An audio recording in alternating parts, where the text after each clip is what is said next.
አርቲፊሻል ሌክ ነበረን ወይ ነው አዲስ አበባ ላይ ወንዞች ነበሩን። ነገር ግን ደግሞ በጀልባ ሊከድባቸው መዝናኛ ልናደርጋቸው የሚችሉ ወንዞች አልነበሩን። ያው ወንዞቹ ተፈጥሯዊ ማንነታቸውን አጥተዋል። ከዛ ውስጥ የሚወጣው ብክለት ሰዎችን በህይወት ጭምር እንዳይኖሩ ያደረገ ተጨባጭ የሆነ ጥፋትና ብክለትን ጤና ችግር ሲያደርስ የነበረ ነው። አሁን ግን ወንዞቹን አንደኛ የቱሪስት መዳረሻ ነው እያደረግናቸው ያለ ነው።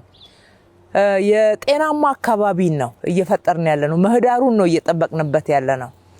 ይሄንን ስናደርግ ተጨማሪ ሌሎች ሀገሮች ላይ ለመዝናናት ብቻ ሳይሆን ገንዘብ የሚያትሙበት የቱሪስት ስበት ማዕከል ሆነው ከዓለም ገንዘብ እየመጣ እዛ የሚፈስበትን ትልቅ እድል አዲስ አበባም አላት።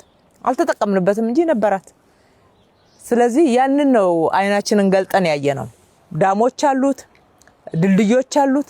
እስኪ ወደዛ እንመልከት። እነኚህ ሆቴሎች፣ እነኚህ አፓርትመንቶች እንዴት አድርገው ወንዙ ሲሰራ በፍጥነት እያለቁ እንዳሉ ማየት እንችላለን።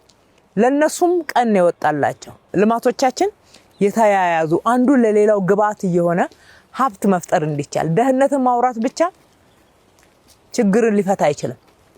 ችግር ልናወራው እንችላለን። ነገር ግን መፍትሄዎቹን በፍጥነት አድርገን ያመጣን ካልተጠቀምን በስተቀር ለውጥ አይመጣም። ብልጽግና ሊመጣ አይችልም። ብልጽግና ሊመጣ የሚችለው በእጆቻችን ሰርተን ደክመን ሀብቶቻችንን አይኖቻችንን ገልጠን አይተን ያንን ወደ ሀብት ቀይረን ከደህንነት በመውጣት ነው፣ ወደ ብልጽግና በመሸጋገር ነውና ያሉንን ሀብቶች ናቸው።